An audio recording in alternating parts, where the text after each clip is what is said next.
Okay, today I've decided, since I made a video showing my L5R collection, Legend of the Five Rings. Let me see if I can show you what that looks like. This is the original back for the cards, and one deck was black and the other was green. I can talk about L5R, but if you already know how to play, I don't need to tell you anything. And if you don't know how to play, I will try to find a good how to play L5R video. If I find a good one, or a pretty good one, I'll put it in the description. I am going to put a video that talks about the history of this game in an amazing way. It's a great video. It's got over 400,000 views. And basically, you can make the argument that this is the greatest card game ever created. Even better than Magic. Anything. This is, you can make the case. What did I want to say? I'm basically just going to show you this deck of mine. This is my best deck. I have quite a few decks that I built.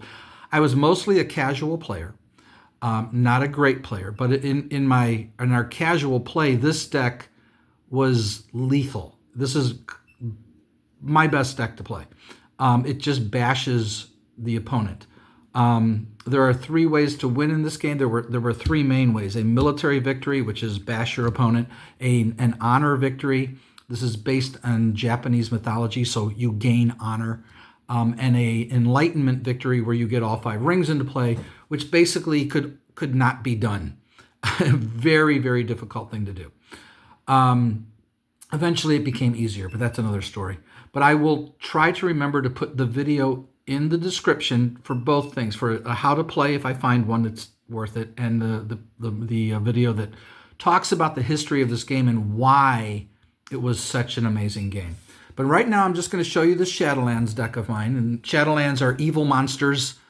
This deck is L5R is all about clans: the Crane clan, the Dragon clan, Phoenix clan, Crab clan, and they're all Shigenja, samurai, all different kinds of personalities.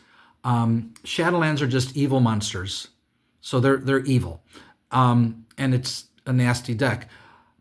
My friends couldn't beat this deck very often. They basically had to create an anti-Shadowlands deck to beat it. So I didn't play it that often because it became unfair. But when I played this deck in a tournament, when I played it, it wasn't as developed as it is now. It wasn't as good, and I didn't do very well. But I learned about cards that I didn't have. There are two cards that I don't have in this deck that I used to. I don't know where they are. I don't know if I still have them. The one card is called Evil Portents. It went for like $20 when this game was in its day. And the other card is called Avoid Fate. That went for 10 or $15. So I only had like one Avoid Fate, but I did somehow get my hands on three Evil Portents. Don't know what happened to them. Hopefully I'll find them. Hopefully I still have them somewhere. Okay, what else did I want to say about this? I ended up playing this deck at a game store. And the guy I played, there's just a couple people hanging around. So we played two games. He beat me with his honor deck, obliterated me with it. He brings out another deck and we play, and he beats me again. And I said, "You're a really good player, aren't you?" And he said, "Yeah." He goes, "Did you play at Gen Con?" I said, "Yeah, I didn't do too well." He goes, "I came in third place." I'm like, "Oh, no wonder you beat me." So skill is all the difference. I mean, my friends couldn't beat this deck. But when I go up against the number 3 player from Gen Con, he obliterated me. He made a fool out of me, basically. But I learned a lot from playing that guy because I saw strategies that I had never even seen before. And just the way he played was unreal to watch. So I'm going to try to go through this deck as quick as I can. I don't want to spend too much time on it. This is your force, how much it takes to destroy your provinces. You have 4 provinces in the game. This is your gold that you generate, so 0, because monsters don't have gold. And this is your starting honor. They don't care about honor, so it just goes to -19, and that is completely irrelevant. You cannot have a dishonor victory. I think if you drop to -19 or something, you lose. They don't lose. It's irrelevant.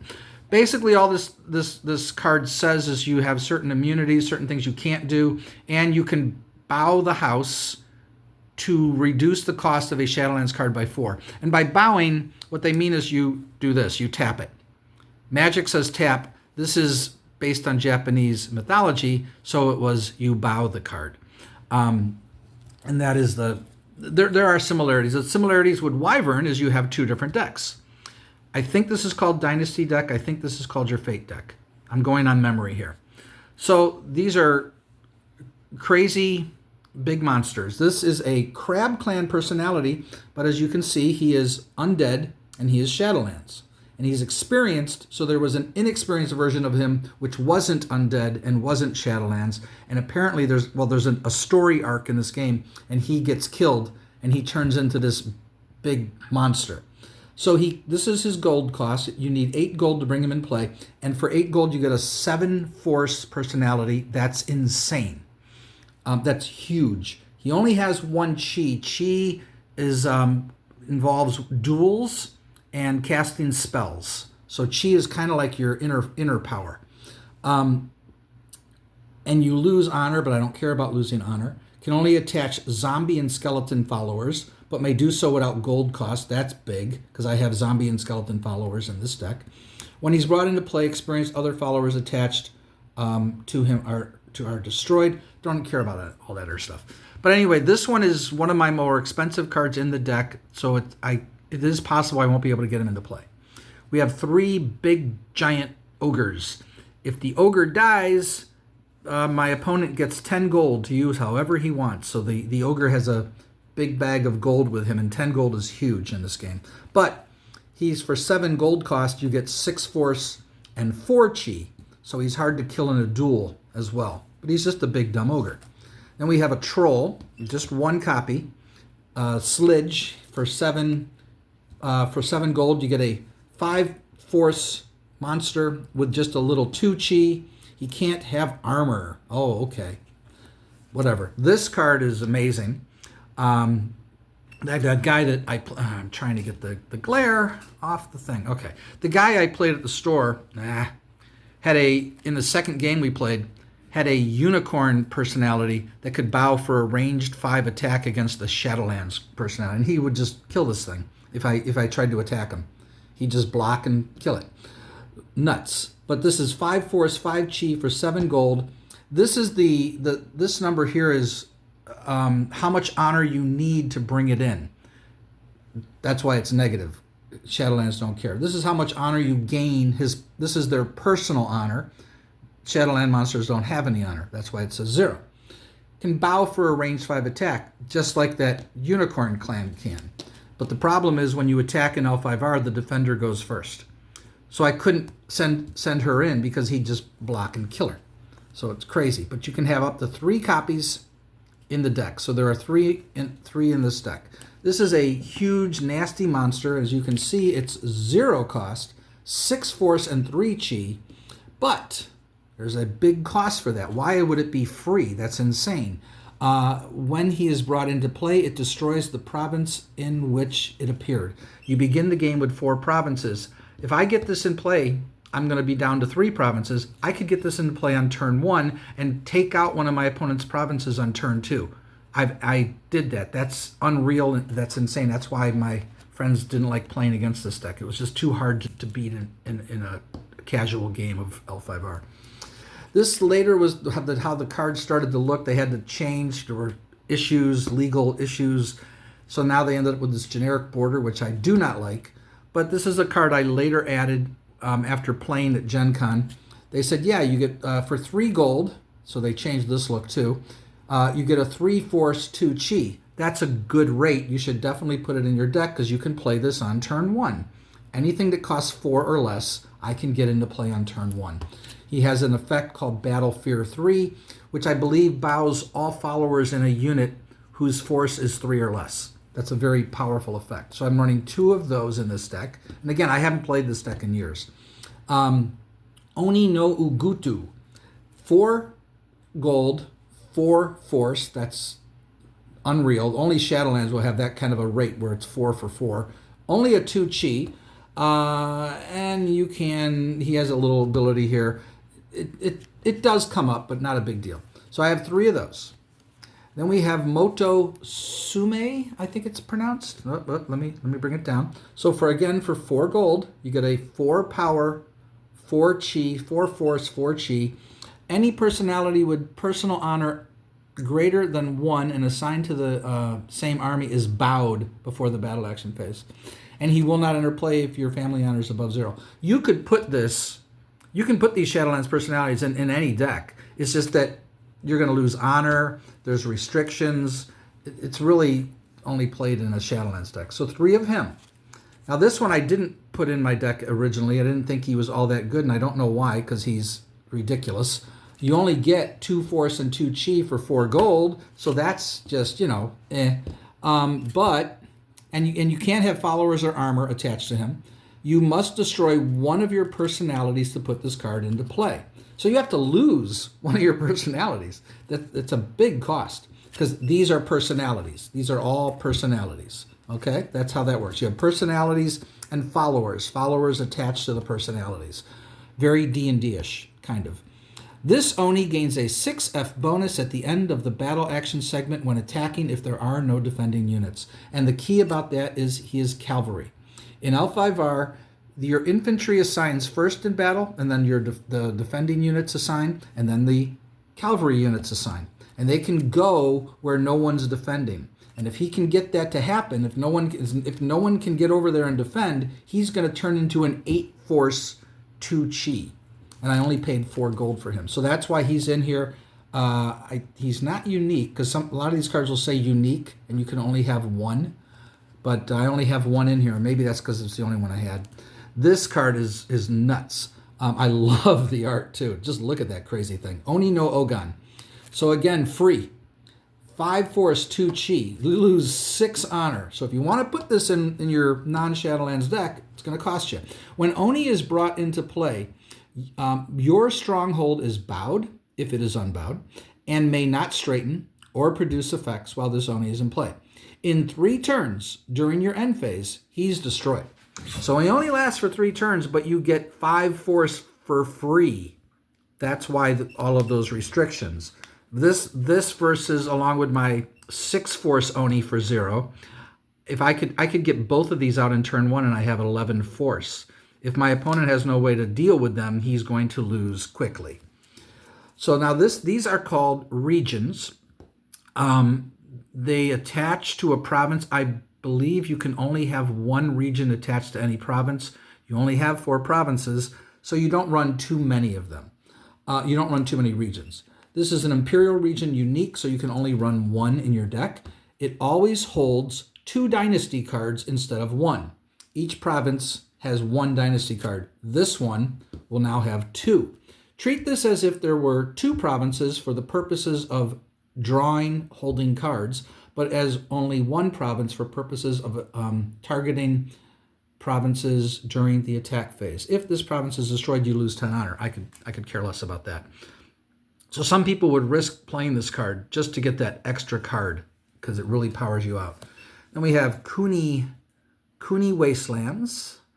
And this is a Shadowlands border region unique. So I think only Shadowlands could play this. I think that's what it means. Any Shadowlands card you are putting into play has its gold cost reduced by 1. Any Shadowlands card being put into play from this province has its gold cost reduced by 4. Again, it just powers out your cards. It gets them out quick.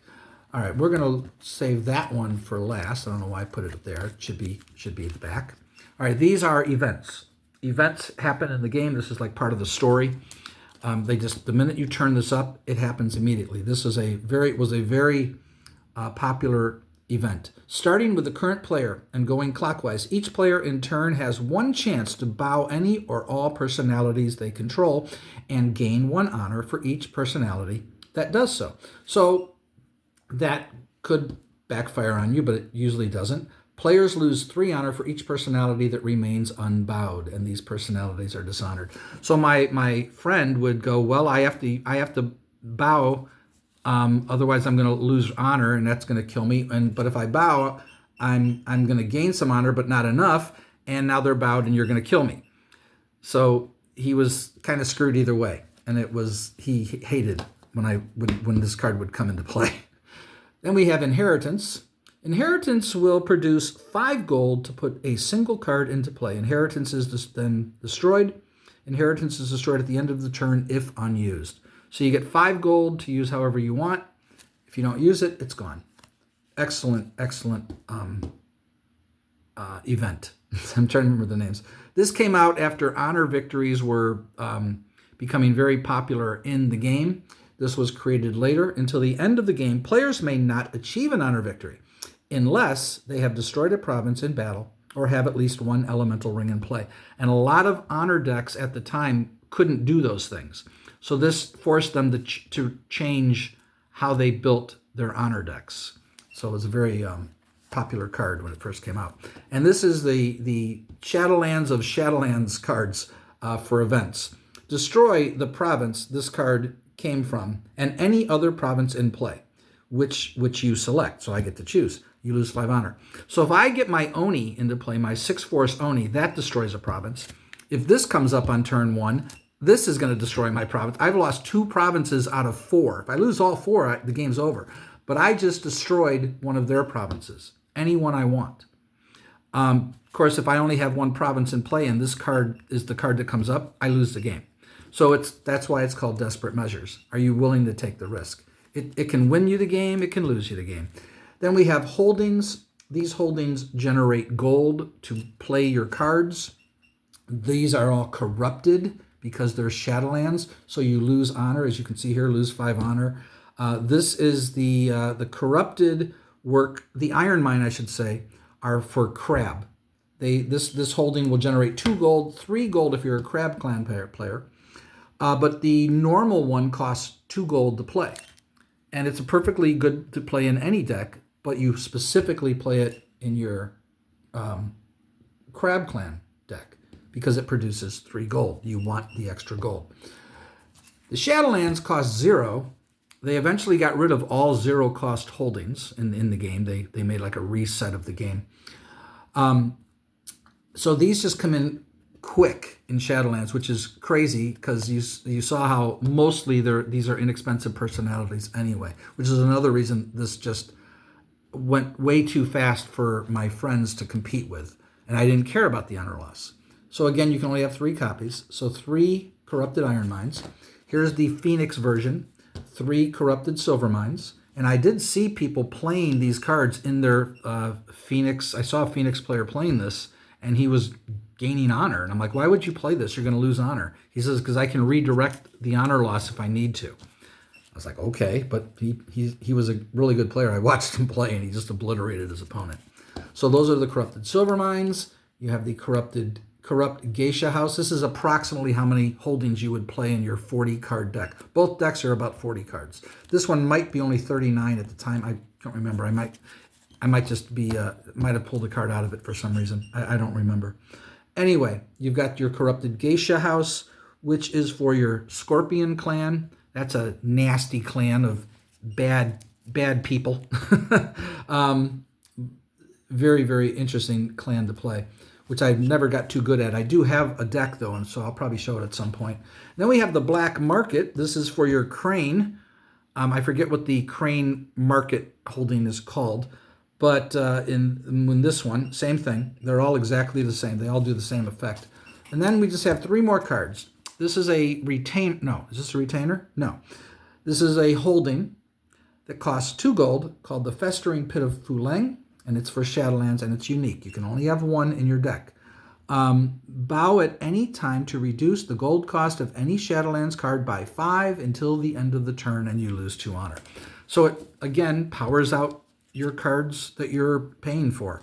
It's an excellent holding. There's another unique holding. This one is expensive. This one costs 6. I like the Festering Pit better, but I have one of this too, so I played it. Bow to straighten as an open action. Bow to straighten any Shadowlands card. Lose 7 honor. This loss cannot be prevented. Open action means you can play it on any turn, either player's turn. Battle means you can only play it in a battle. Limited means you can only play it in your turn. And a reaction, if it says reaction, that's kind of like the instance in Magic. You play it as it happens. So this last card I added just to try it out, even though it's very expensive at 10 gold, and I often, when it comes into play, when it comes up, I should say, I can't pay for it because I don't have the money. But if I get it into play, it's insane. Elemental Limited. So on my turn, bow the Oracle of the Void and pay 1 gold. Draw or discard 1 fate card after showing it to your opponents. Or Elemental Reaction. And this is why I put it in the deck. Bow the Oracle of the Void during your end phase. If you have less than 5 fate cards in your hand, draw fate cards until you have 5 in your hand. Lose 2 honor for each card drawn. The honor loss cannot be prevented or redirected. So nasty card, but hard to play. If I was going to take anything out to change the deck, that would probably be the first one I took out. But it is potentially deadly. All right, followers in the Fate deck. We've got followers, we've got action cards. So for 4 gold, you get a 2 force. Followers don't have any chi. They don't need it. This guy this isn't great. It's not bad though. It's 2 force for 4 is I don't know if that's a normal pay or a little light. But when he's been destroyed, you may return him to play during your end phase. That just makes him ridiculous. It's like they just keep coming back. It's absurd. I only have, I should say I'm not playing this game anymore, but hopefully we will at some point. I only have 1 skeletal archers in this deck. For 4 gold, 0 force, that's always 0 chi. You can bow for a range 3 attack, that's great. Or you can just use your fear ability of 2, and I think that bows all followers in a unit whose force is 2 or less. The range 3 attack is why he's in here. Then we have some skeletal troops. These are to just beat down my opponent. 2 gold, 2 force, battle, fear 3. Just a good Shadowlands follower for your Shadowlands deck. And then you can have zombies that are 3 gold, 3 force with the fear 3 again. So real straightforward, nothing to it. So now we've got all the red cards that are in this deck, and I'll just try to go through them quickly here. We have Crushing Attack. If you have twice or more force in the battle, you play this and the battle just ends. And then you resolve terrains. Terrains are resolved at the end of battles in L5R. And you can only have 1 terrain in play during a battle. All right, so three Crushing Attacks. Here's a terrain. Battle terrain. Not sure why it says, well, I guess it's because it only can play in a battle. When Deadly Ground has been put into play, no actions may be played or initiated for this battle except those that would remove Deadly Ground. This terrain takes effect immediately upon being played. Unlike a normal terrain, it happens right away and it just ends the battle. And if you don't play it if you're not winning, obviously. In L5R, the person with the highest honor plays first. What is the number at the bottom, I didn't say this, is the focus of the card. You use that number when you're dueling. You basically discard the card and you increase the person who's dueling, their chi is increased by this number. This number goes from 1 to 4. And then there's a card called Focus that does nothing, but its focus value is 5. And that was a very valuable card for all the dueling decks. They all want it. So that would be in the decks. So Take the Initiative says, if it's in my starting hand, I'm going first. That's huge because Shadowlands never goes first. And be able to go first is a big advantage with certain things. In some games, it doesn't matter. So here's a focus of 2, just to show you the difference. So this is Confusion at Court. This says, reaction, play Confusion at Court in response to the use of the Imperial Favor. The effects of the Imperial Favor are negated and the favor is still discarded.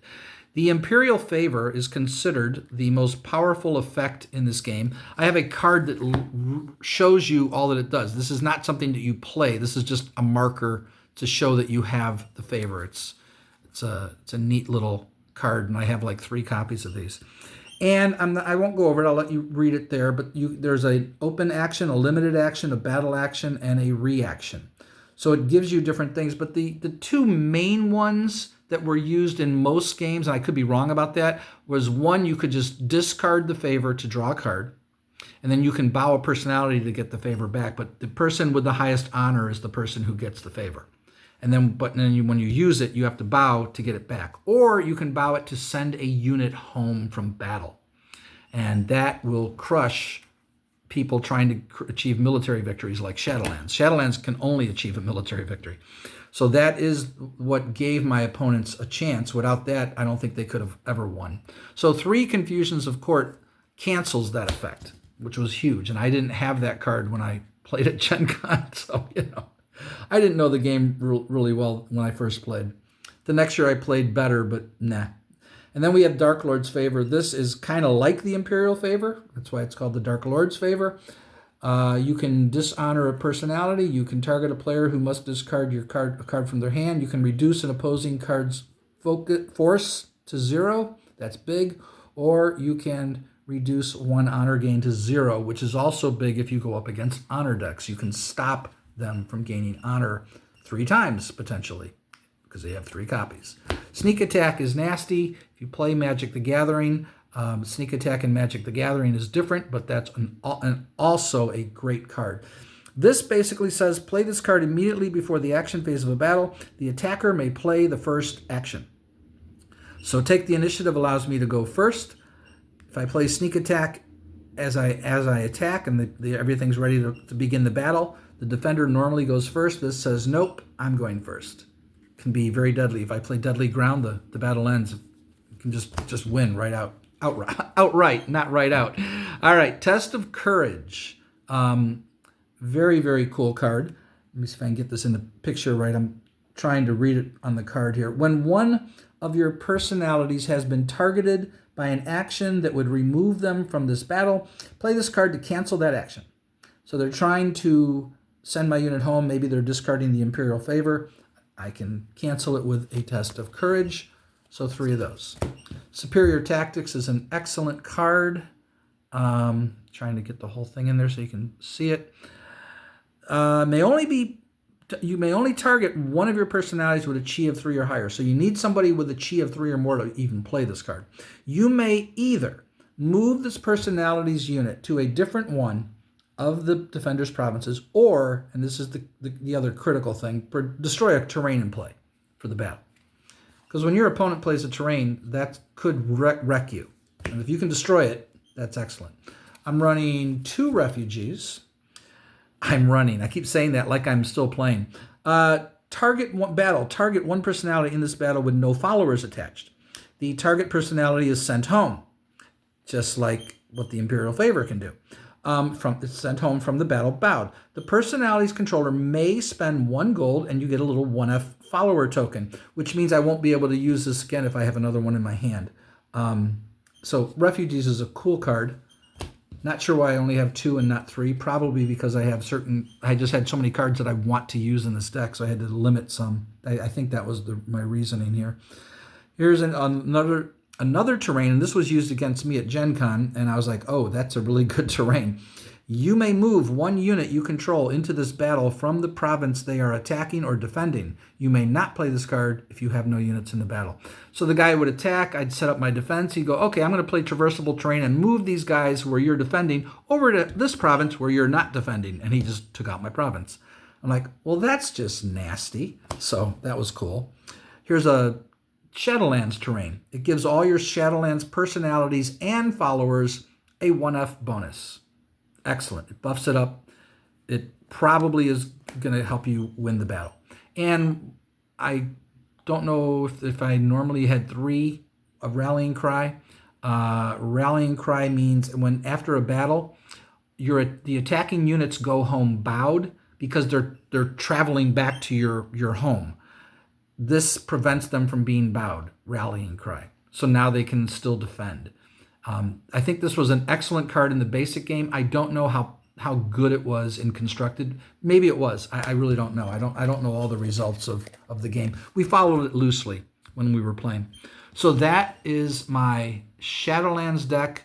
It needs Evil Portents. It needs Avoid Fate. Avoid Fate is a red card. So you can have 3 copies of that. Because there are events in play that in the game that would destroy Shadowlands province, and Avoid Fate prevents that from happening. And so that was the other thing that I didn't have when I played this. And I didn't have evil portents when I played either. Evil portents, all your guys get +1 force and chi. All their guys get -1 force and -1 chi, which means if they have any personality in play with a 1 chi would just die. Now there weren't many, but that could happen. But that +1 -1 just totally warped the battle. And yeah, my friends did not like when I played evil portents. It was crazy. But that's my crazy Shadowlands deck. Let me know what you think of it. Are there any other cards that you would have played if any of you out there are still playing this game? If I'm in Chicago. If you'd like to meet somewhere, a public place, we can all get to know each other and come back here and play some L5R. My friends that I'm currently playing Wyvern with don't know how to play this game, so if they want to learn, I'm going to try to teach them, but I've got to relearn it myself. So we'll see. We'll see. But if you'd like to learn how to play Wyvern, we are playing. I have Wyvern videos on my channel. You can check those out in playlists. You'll see them. I've also written 2 D&D novels, and I've narrated them on my channel. If you just click on playlist and look for the words Forestera's Fate. There's book 1 and book 2. You can listen to my book. I self-published them on Amazon if you'd like to take a look at them.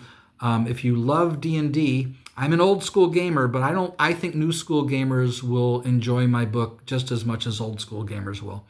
I don't think the story will affect you. There might be some certain things that I say in the story that won't make sense to a 5e player, but in general, you'll understand the story just fine. It's literally a story about 8 people who form their own adventuring party and go adventuring. So it's like D&D in story form. Anyway, that's it. Hopefully this video isn't too long. Talk to you all later. Bye-bye.